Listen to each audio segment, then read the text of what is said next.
Salam sejahtera dan selamat datang sekali lagi ke channel ini Current Sphere MY. Pada video kali ini kita bawakan satu isu yang sangat mengejutkan. Satu kisah yang membuka pekung di dada kerajaan negeri Sabah sendiri. Isu kekurangan air di Universiti Malaysia Sabah ataupun UMS bukan lagi sekadar gangguan teknikal, tetapi menjadi simbol nyata betapa gagalnya infrastruktur asas di negeri ini. Persoalannya, sampai bila rakyat Sabah harus terus ditipu dengan papan tanda Sabah Maju Jaya, sedangkan pelajar universiti pun terpaksa hidup tanpa bekalan air yang cukup. Baru-baru ini, Timbalan Ketua Bahagian Warisan Kota Kinabalu, Melanie Chia, mengeluarkan kenyataan pedas terhadap situasi yang memalukan di UMS. Beliau menyifatkan krisis air yang berpanjangan ini sebagai tamparan hebat kepada kerajaan negeri Sabah dan bukti nyata kegagalan kepimpinan dalam merancang dan melaksanakan infrastruktur asas. Menurut Melanie, masalah air di UMS bukanlah sesuatu yang baru. Sejak tahun 2020, pelajar sudah pun mengalami gangguan bekalan air yang teruk. Bayangkan, seorang pelajar dari Sarawak terpaksa menulis surat kepada Premier Sarawak sendiri meminta bantuan. Ini bukanlah sekadar aduan, tetapi ini adalah satu jeritan putus asa. Apa yang lebih mengejutkan, loji rawatan air Telibong 2 sebenarnya sudah siap sepenuhnya dan mampu menghasilkan lebih 80 juta liter air bersih setiap hari. Tetapi malangnya, pipe sepanjang 2 km terakhir yang sepatutnya menghantar air itu ke kampus UMS masih lagi belum siap. Apa gunanya air bersih jika tidak boleh dihantar kepada mereka yang memerlukan? Melanie menyifatkan situasi ini bukan hanya kelemahan perancangan, tetapi juga kegagalan dasar dan kepimpinan. Bayangkan, loji sudah siap, air pun sudah bersih dan tersedia, tetapi pelajar masih lagi perlu mengikat perut mandi, istilah baru, mengikat perut mandi dengan air baldi. Bayangkan situasi ini di dalam abad ke-21.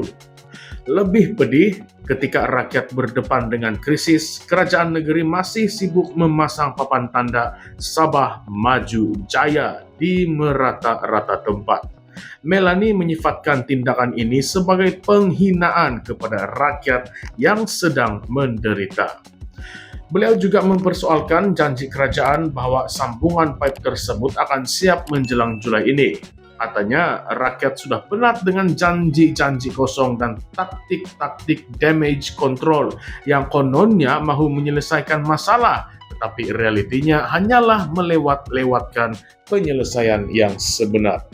Apa yang lebih menimbulkan persoalan ialah terdapat laporan yang mengatakan tekanan air rendah di UMS mungkin berpunca daripada air yang dialirkan ke tempat lain, termasuklah ke Taman Perindustrian Kota Kinabalu ataupun KKIP.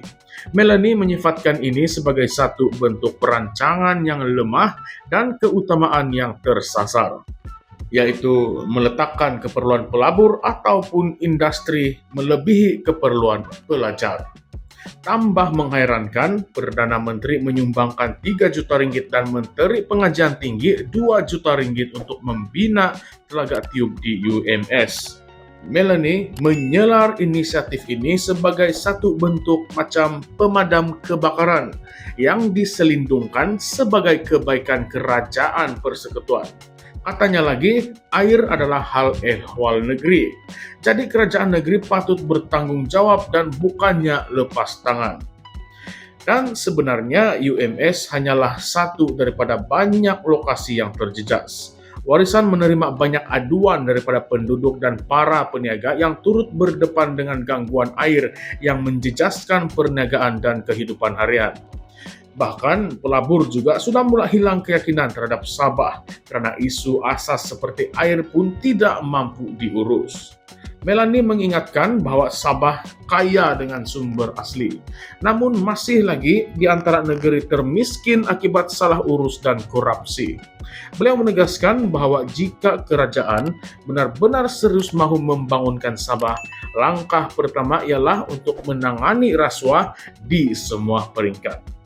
Beliau menyeru masyarakat sivil dan badan pelajar untuk terus bersuara dan mendesak kebertanggungjawaban daripada pemimpin. Katanya, pelajar UMS layak dapat yang lebih baik. Rakyat Sabah layak dapat yang lebih baik. Kita tidak boleh diam dan biarkan generasi akan datang terus menderita. Dan disinilah kita perlu mula bertanya, mengapa selepas lebih 60 tahun merdeka, Sabah masih lagi gagal menyelesaikan masalah asas seperti air bersih? Adakah ini bukti bahwa kuasa otonomi negeri yang dijanjikan melalui ME 63 hanyalah retorik kosong? Kenapa proyek bernilai berbilion ringgit boleh siap dalam masa singkat bila ada kepentingan politik, tetapi pipe air sejauh 2 km pun tidak mampu disiapkan dalam masa bertahun-tahun lamanya? Dan mengapa kerajaan negeri seperti menanti bantuan Putrajaya sedangkan air adalah kuasa negeri? Adakah ini salah satu cara yang halus untuk sabotaj institusi pendidikan seperti UMS supaya suara mahasiswa terus dibisukan? Nah, persoalan yang agak panas dan agak ekstrim, tetapi itulah realiti yang kita akan hadap. Kita kena persoalkan untuk mendapatkan sesuatu kebenaran. Sahabat-sahabat semua, inilah realitinya. Kita tidak boleh lagi berdiam diri. Dan sahabat-sahabat, ini bukan sekadar isu air, tetapi ini adalah tentang maruah rakyat Sabah. Ini adalah tentang masa depan generasi kita. Sampai bila kita harus telan alasan demi alasan, sedangkan penderitaan terus berulang? Berikan komen Anda. Adakah Anda percaya yang ini semua hanyalah kelemahan teknikal atau sebenarnya ada permainan politik yang lebih besar sedang berlaku di belakang tabir?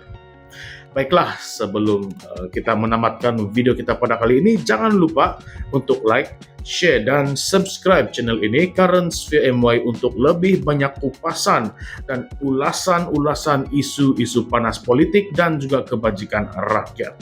Kita bongkar satu persatu demi masa depan Sabah yang benar-benar maju dan bukanlah sekadar pada papan tanda. Baiklah semua, salam sejahtera, salam perjuangan, salam reformasi. Sekian sahaja semua, terima kasih.